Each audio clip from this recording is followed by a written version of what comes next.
Bismillahirrahmanirrahim. Julie, dear students, welcome back with our lecture number 13. Today's topic is about chemical properties of carboxylic acid. But before that, let us discuss few more about acidity of carboxylic acids. जो previous topics में थोड़े हमारे छूट गए थे उनको हम थोड़ा recap करके फिर इसके बाद हम सीधा chemical properties पे आएंगे. डियर स्टूडेंट्स, हम एसिडिटी ऑफ कार्बोक्सिलिक एसिड्स के बारे में पढ़ रहे थे और हमने कल देखा था electron withdrawing groups place a very important role in the acidic nature of carboxylic acids. और इलेक्ट्रॉन विथड्रॉइंग ग्रुप्स जोड़ने से इनकी एसिडिक कैरेक्टर थोड़ा बढ़ गया था. बेंजोइक एसिड्स की बहुत ज़्यादा बढ़ गया था विथड्रॉइंग ग्रुप्स जोड़ने से. डोनेटिंग ग्रुप्स जोड़ने से थोड़ा इनकी एसिडिटी कम हो जाती है. वाई आपको पता है, बिकॉज इलेक्ट्रॉन डोनेटिंग ग्रुप उस नेगेटिव चार्ज को और भी ज़्यादा इंटेंसिफाई करेंगे. Where is the electron withdrawing groups disperse the negative charge. उस ज़रूरत थी उस नेगेटिव चार्ज को डिस्पर्स करने की जो कि इलेक्ट्रॉन विथड्रॉइंग ग्रुप्स करते थे, राइट. और हमने बेंजोइक एसिड में देखा था, बेंजोइक एसिड में उसकी नेचर की वजह से ऑर्थो और पैरा पोजिशन पे नेगेटिव चार्ज आ रहे थे. According to that negative charge ortho और पैरा पोजिशन पे आने की वजह से the electron withdrawing groups must be substituted at the ortho and para so that the effect of acidity will be more.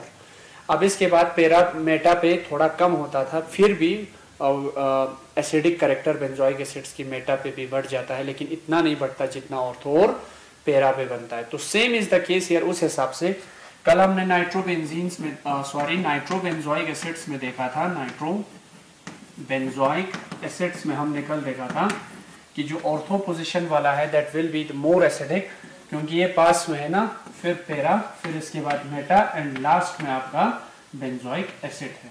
Benzoic acid, this is the acidic character of nitrobenzoic acids. In case of nitrobenzoic acids the more acidic will be ortho then para then meta and benzoic acids. Now let us discuss about few things which we recall as let's discuss about hydroxybenzoic acids, which are very interesting. Hydroxybenzoic acids. Benzoic acids. Before that, nitrobenzoic acid में आपने देखा था COOH and this is NO2, right? Ortho nitrobenzoic acid. Nitrobenzoic acid में एक चीज, दो effects होंगे, हमेशा याद रखो. एसिडिक कैरेक्टर को डिफाइन करने के लिए हम विथड्रॉ की बात कर रहे हैं. दो इफेक्ट इनमें सर्कुलेट करेंगे. एक इफेक्ट सर्कुलेट करेंगे इंडक्टिव इफेक्ट, वो भी इंडक्टिव कौन सा, minus I effect, because withdrawing से माइनस आई इफेक्ट होता है, राइट. दूसरा इफेक्ट जो फॉर प्ले करेंगे इधर, that will be the resonating effect, resonance effect. Resonance effect आपको पता है.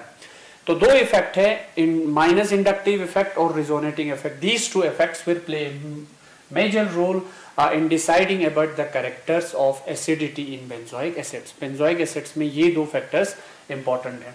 तो इनमें तो रिजोनेटिंग इफेक्ट प्रीडोमिनेट करता है, तो उस हिसाब से ये बहुत ही स्ट्रॉन्ग क्या हो जाता था, एसिडिक हो जाता था नाइट्रो पे.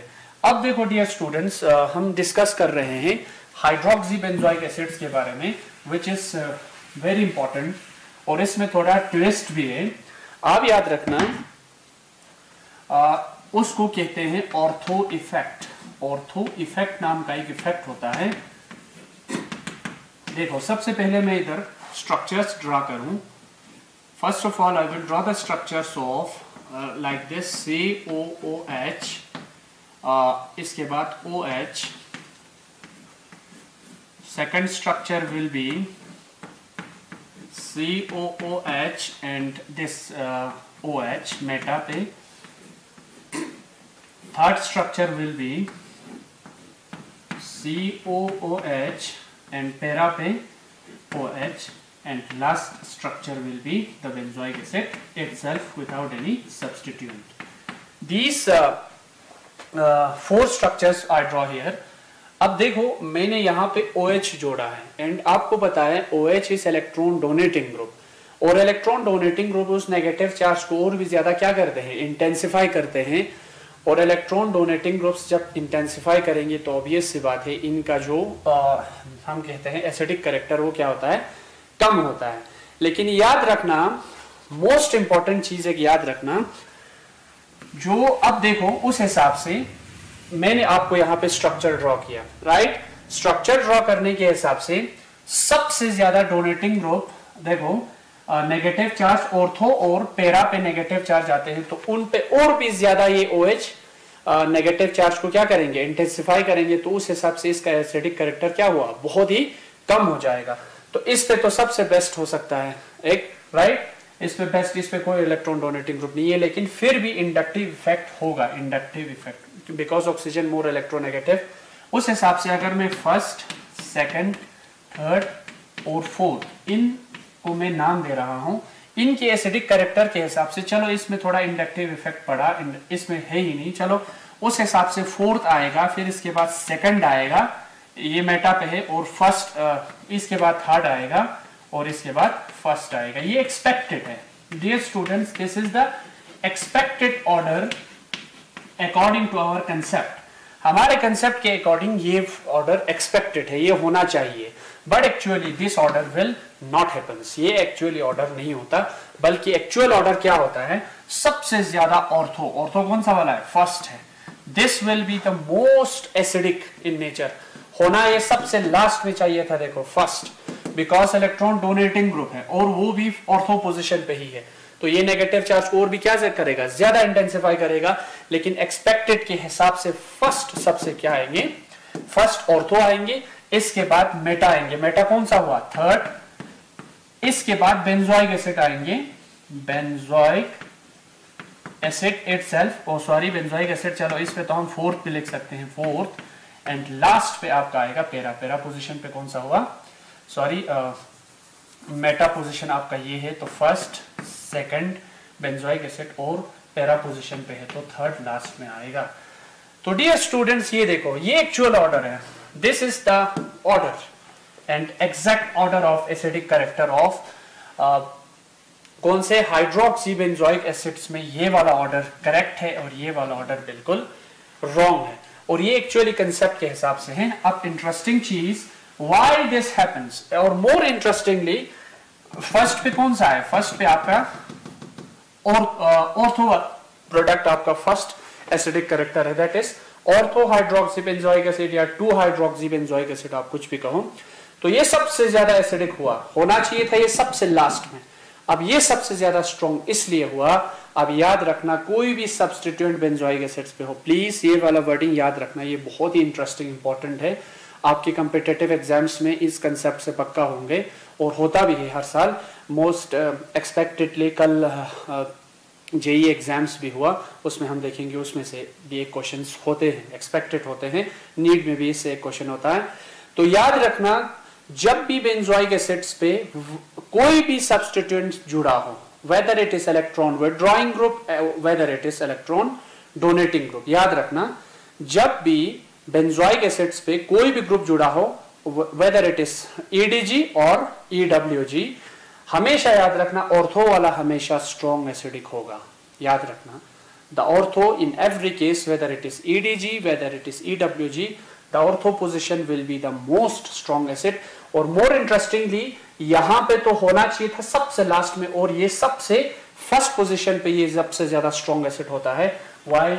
It is due to ortho effect, which we called as ortho effect। Ortho effect होता क्या है कि ये जो हाइड्रोजन है, ये जब हाइड्रोजन लॉस करने के बाद COH जब लॉस करेंगे, तो ये ऑक्सीजन नेगेटिव और ये वाला हाइड्रोजन क्या बनाएगा, बॉन्ड बनाएगा, hydrogen bonding, that is intramolecular hydrogen bonding, molecule के अंदर ही होगा intramolecular hydrogen bonding. And this intramolecular hydrogen bonding stability के कारण ये सबसे ज्यादा क्या बन जाएगा, स्ट्रॉन्ग एसिडिक बन जाएगा। और दूसरा पोजीशन पे कौन सा है आपका, मेटा है, मेटा पे भी थोड़ा हो सकता है, लेकिन इतना नहीं होगा जितना इधर होता है। और फिर बेंजोइक एसिड और OH में देखो ये बिल्कुल अपोजिट है, पैरा पोजीशन पे COOH और OH का पोजीशन आप देखो बिल्कुल क्या है, अपोजिट है। तो उस हिसाब से ये दोनों क्या होगा, इन दोनों में कोई हाइड्रोजन बॉन्डिंग नहीं होगा। So that is the least acidic, that is it acquires which we called as सबसे लास्ट पोजीशन ये एक्वायर करेंगे। तो इसी तरह आप ये कंसेप्ट आप मिथाइल बेंजोइक एसिड्स में डालोगे तो मिथाइल बेंजोइक एसिड्स में आप देखोगे कि the acidic character will be in ortho, again सबसे पहले ऑर्थो में भी होगा। आप क्लोरो बेंजोइक एसिड्स को देखो, ortho chloro sorry most importantly ortho chloro benzoic acids में आप एसिडिक कैरेक्टर देखो, फिर भी सबसे पहले ऑर्थो पोजीशन वाला आएंगे।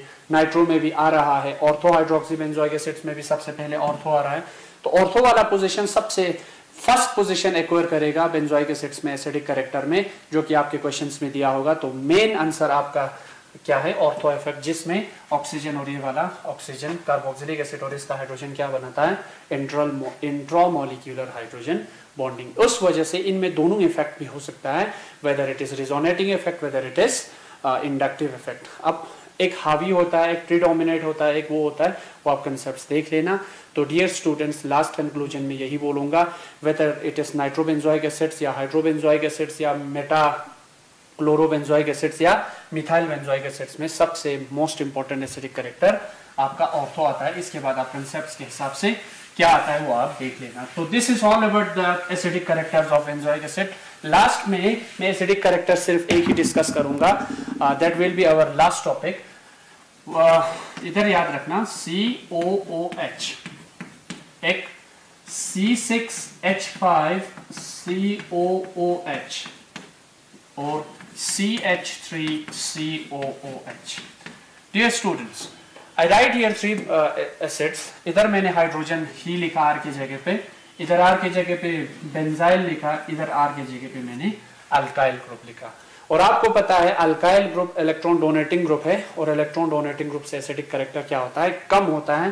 तो अगर मैं इसको नाम दूं first, second and this is third, और इसका नाम क्या है, मिथेनोइक एसिड या formic acid, methanoic acid, and this is our benzoic acid, right, benzoic acid. और ये आपका है इथेनोइक एसिड या एसिटिक एसिड जिसे कॉमनली कहते हैं इथेनोइक एसिड। तो इन तीनों एसिड्स में सबसे लीस्ट एसिडिक कौन होगा, तो ऑब्वियस सी बात है थर्ड वाला लीस्ट एसिडिक होगा, right, why, because alkyl donating group है। अब इन दोनों में देखो, इन दोनों में बेंजीन, हमेशा याद रखो बेंजीन जो है, बेंजीन की कैरेक्टर सिचुएशन डिपेंडेंट होता है। सिचुएशन डिपेंडेंट कहने का मतलब benzene both act as electron, benzyl group both act as electron withdrawing group as well as electron donating group, ये दोनों एक्ट कर सकता है, वो सिचुएशन पे डिपेंड होता है। तो आप बेंजाइल ग्रुप को आप ये नहीं कह सकते कि C6H5 group always withdrawing group है, नो, इट्स या always it's donating, no, it's situation dependent. उसके बेंजाइल ग्रुप पे कौन से सब्स्टिट्यूएंट है उस हिसाब से वो एक्ट करता है, विथड्रॉइंग भी डोनेटिंग भी। अब यहाँ पे देखो, इस पे नेगेटिव चार्ज आता है, तो क्योंकि H पॉजिटिव लॉस करेंगे तो कार्बोक्सिलेट आयन बनता है, तो कार्बोक्सिलेट आयन को खींचने की जरूरत है ना, विथड्रॉ, तो here it acts as a withdrawing group. But more importantly यहाँ पे देखो हाइड्रोजन, अब हाइड्रोजन ना कि डोनेटिंग है ना कि विथड्रॉइंग है, तो इसमें सबसे ज्यादा एसिडिक कैरेक्टर आता है। और एक्सपेरिमेंटल वैल्यू जो कि ए वैल्यू मैंने देखा था डिसोसिएशन कांस्टेंट, उसका वैल्यू सबसे ज्यादा इसमें आता है, इसमें कम आता है। बट पी के ए वैल्यू नेगेटिव लॉगरिथम वैल्यू इसका कम होगा, राइट। तो उस हिसाब से सबसे ज्यादा स्ट्रॉन्ग एसिडिक कौन सा आता है, मिथेनोइक एसिड, फिर इसके बाद बेंजोइक एसिड और थर्ड में इथेनोइक एसिड। तो this is the order of acidic characters in these three acids, right? So this is all about another concepts. तो आप बुक्स कंसल्ट कर लो प्लीज, और जितने भी एसिडिक कैरेक्टर्स इनमें आपको देखने को मिलेंगे वो आप देख लेना, बहुत इंटरेस्टिंग इंपॉर्टेंट है, कंसेप्चुअल क्वेश्चंस इससे राइज होते हैं। और बहुत ज्यादा मैं फिर एक बार बोल रहा हूँ, इससे क्वेश्चंस मैक्सिमम बार पूछे हैं कम्पिटिटिव एग्जाम्स में, so you can easily crack this questions. अब now let us discuss about chemical properties, जो कि हमारा मेन आज का टॉपिक है, केमिकल प्रॉपर्टीज। तो dear students, I am here skipping the physical properties, why, because due to lack of time, please आप consult करें बुक्स में। फिजिकल प्रॉपर्टीज आप खुद पढ़ सकते हो, थियोरेटिकल है, जिसमें से सॉल्युबिलिटी उसमें आता है, फिर फिजिकल उसकी अपीयरेंस आती है, फिर उसके बाद उसकी boiling point, melting point, exact, right. तो उनके साथ डिस्कस करो, आप बुक्स में पढ़ो तो आप समझ जाएंगे। तो late us discuss about chemical properties of carboxylic acid. तो अगेन कार्बोक्सिलिक एसिड में हमारे पास बहुत इंटरेस्टिंग ये है, देखो ये फंक्शनल ग्रुप है, राइट, जिसमें एक हाइड्रोक्साइल ग्रुप है, जिसमें कार्बोनाइल कार्बन है, कार्बोनाइल ग्रुप भी है और हाइड्रोक्साइल ग्रुप भी है, दो ग्रुप, और एक इंटरेस्टिंगली क्या है, अल्काइल ग्रुप भी है। तो इन सब की गठबंधन, इन सब की मिलावट से पूरा ग्रुप बन गया carboxylic acid. Now chemically how it reacts, है ना, किस तरह ये रिएक्ट करता है, कैसे रिएक्ट करता है, वो सब हम केमिकल प्रॉपर्टीज में डिस्कस करते थे। तो मोस्ट इंटरेस्टिंगली जब आपने अल्कोहल्स पढ़ा होगा तो अल्कोहल्स में भी इसी प्रकार के रिएक्शंस आपने देखे होंगे जो आप इधर देखेंगे। एक रिएक्शन हमेशा याद रखना, ये बॉन्ड टूट के दिखाता है, ये वाला कौन सा, ऑक्सीजन और हाइड्रोजन का जो बॉन्ड है ये जो टूट जाता है, इनसे भी कार्बोक्सिलिक एसिड बहुत प्रकार के रिएक्शंस शो कर सकते हैं। That will be another topic. One interesting thing, whole OH यहां से कार्बोनाइल और ऑक्सीजन ये दोनों OH निकल जाता है, दो प्रकार के रिएक्शंस, और ऐसे भी बहुत ज्यादा रिएक्शंस है जिससे कार्बोनाइल और ऑक्सीजन वाला बॉन्ड भी टूट सकता है। यह एक ऐसा रिएक्शन होता है जिसमें पूरा होल ये कार्बोनाइल जो है इन्वॉल्व होता है। कार्बोनाइल कार्बन के रिस्पेक्ट में भी बहुत सारे रिएक्शंस होते हैं। तो हम केमिकल प्रॉपर्टीज को we can discuss in 3 topics, that is, सबसे पहले हम डिस्कस कर सकते हैं रिएक्शंस इन्वॉल्विंग, ये आपने अल्कोहल्स में भी देखा, reactions involving cleavage, that is breakdown, cleavage of what bond, OH bond. एक कार्बोनाइल के हाइड्रोजन और ऑक्सीजन का ये वाला बॉन्ड टूट के भी बहुत सारे रिएक्शंस ये शो कर सकता है। Second, reactions involving cleavage of COH bond, ये वाला कार्बोनाइल कार्बन और ऑक्सीजन का ये बॉन्ड टूट के भी रिएक्शंस शो कर सकते हैं।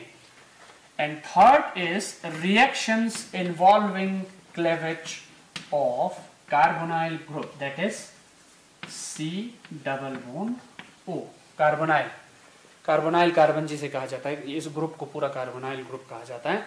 तो कार्बोनाइल ग्रुप से भी ये बहुत सारे अधिक प्रकार के रिएक्शंस शो कर सकते हैं।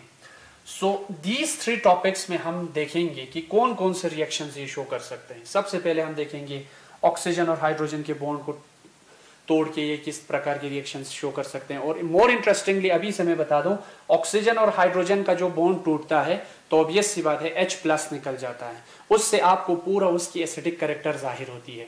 कार्बोक्सिलिक एसिड्स के आप एसिडिक कैरेक्टर्स आप आज तक डिस्कस कर रहे थे अभी तक, तो कार्बोक्सिलिक एसिड्स का कौन सा बॉन्ड टूट के आपको एसिडिक कैरेक्टर रिवील करता है, ऑक्सीजन और हाइड्रोजन वाला बॉन्ड। जितना आसानी से टूटता है या जल्दी टूटता है, किस तरह टूटता है, वो हमने इफेक्ट्स देखे। तो ऑब्वियस सी बात है ऑक्सीजन और हाइड्रोजन वाला बॉन्ड टूट के हम इनके एसिडिक कैरेक्टर्स को बांध सकते हैं, राइट। दूसरा, कार्बन और OH वाला बॉन्ड टूटेंगे, पूरा OH निकल जाएंगे। और तीसरा, रिएक्शंस कार्बोनाइल खुद भी शो कर सकते हैं। सो अब हम एक एक करके डिस्कस करेंगे। सबसे पहले हम डिस्कस करेंगे the reactions which involve the cleavage of OH bond, right. तो सबसे पहले कौन से रिएक्शंस ऐसे हैं, तो सबसे पहले हम रिएक्शन ऐसे डिस्कस करेंगे जिसमें से ऑक्सीजन और हाइड्रोजन का बॉन्ड टूट रहा है। कौन सा, ऑक्सीजन और हाइड्रोजन का bond, RC double bond O, ये वाला बॉन्ड टूट के कौन से रिएक्शन शो करते हैं। तो हम डिस्कस करेंगे first, reaction with electropositive metals,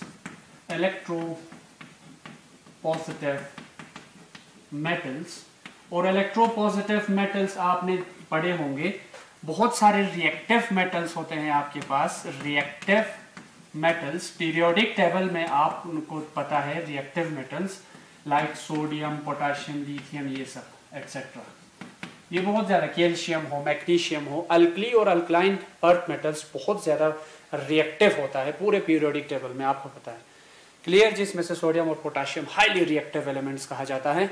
और आपने कक्षा 8वीं में भी पढ़ा होगा, these are is reactive that it can be stored in kerosene, हम इनको केरोसिन में स्टोर करते हैं। ये हाईली रिएक्टिव होता है ऑक्सीजन और वाटर के साथ तो एक्सप्लोजिव भी होता है, वहां से हाइड्रोजन गैस इवॉल्व होता है। और इस प्रकार के रिएक्शंस भी यहाँ होंगे।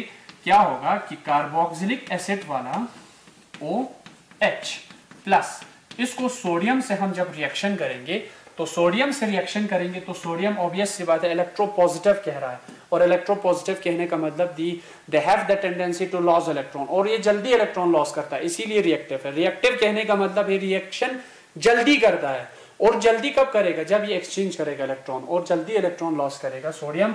तो जब इलेक्ट्रॉन लॉस करेगा तो यहाँ से हाइड्रोजन क्या होना है, निकल जाना है। इस हाइड्रोजन, ये हाइड्रोजन किस तरह निकलता है, ये वाला बॉन्ड टूटना है ना, ये हाइड्रोजन H पॉजिटिव के शक्ल में निकल रहा है, और आपको पता है पॉजिटिव के शक्ल में निकल रहा है, तो अब हाइड्रोजन के पास इलेक्ट्रॉन नहीं है, हाइड्रोजन ऑक्सीजन को छोड़ के जा रहा है अपना इलेक्ट्रॉन, राइट।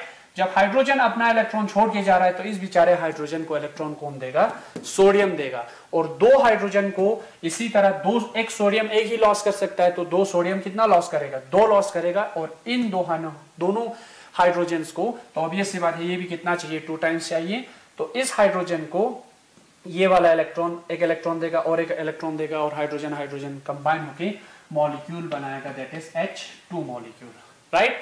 बट अनफॉर्चुनेटली ये सोडियम अभी एलिमेंट के फॉर्म में है, एलिमेंटल फॉर्म में है, एलिमेंटल फॉर्म में कोई चार्ज नहीं होता। अब जैसे कि मैंने इन दोनों को रिएक्ट कराया तो होता क्या है, ये सोडियम इलेक्ट्रॉन लॉस करेगा। जब सोडियम इलेक्ट्रॉन लॉस करेगा तो एक सोडियम लॉस करेगा तो Na पॉजिटिव पड़ जाएंगे, और दो सोडियम पॉजिटिव पड़ जाएंगे तो 2Na पॉजिटिव होगा। और याद रखना इसी तरह हाइड्रोजन पे, हाइड्रोजन अपना इलेक्ट्रॉन छोड़ के जा रहा है तो इस पे क्या आता है, नेगेटिव आता है, तो that is 2 times RC double bond O negative आता है 2 टाइम्स, और इस नेगेटिव को बैलेंस करने के लिए इस पे क्या आएगा, सोडियम आएंगे, 2 सोडियम, राइट। 2 टाइम्स लिखा तो 2 सोडियम आएंगे, प्लस क्या रिलीज होगा, हाइड्रोजन गैस रिलीज होगा। तो ये हाईली रिएक्टिव है, इसीलिए सोडियम जल्दी इसको क्लिप करता है, पकड़ता है इसको, राइट। इसको जल्दी इलेक्ट्रॉन करके ये रिएक्शन फास्ट होता है। तो ऑब्वियस सी बात है, this is the reaction which involves the cleavage of oxygen and hydrogen bonding. इस प्रकार के बहुत सारे रिएक्शंस आप देखोगे। तो आप ये देख रहे हो, इन नेट कंक्लूजन आपने देखा कि carboxylic acids highly reactive metals के साथ रिएक्शन करके सोडियम, मिथेनॉइड, इथेनॉइड, कुछ भी आप लिख सकते हो इसमें, IUPAC nomenclature, right. Sodium acetate, अगर फॉर एग्जांपल इधर CH3COOH होगा तो ये क्या है, एसिटिक एसिड है, राइट। एसिटिक एसिड के साथ 2 सोडियम रिएक्ट करेगा, 2 एसिटिक एसिड होंगे, तो ऑब्वियस सी बात है ये क्या देगा, 2 times CH3COO negative Na positive plus hydrogen 2 release होगा, और इन दोनों हाइड्रोजन के पास अब इलेक्ट्रॉन है, बिकॉज अब ये हाइड्रोजन किस तरह है, इस तरह है ना, H की तरह, इस पे 2 इलेक्ट्रॉन है। अब इन दोनों को किसने इलेक्ट्रॉन दिया, सोडियम ने दिया, because sodium is more reactive.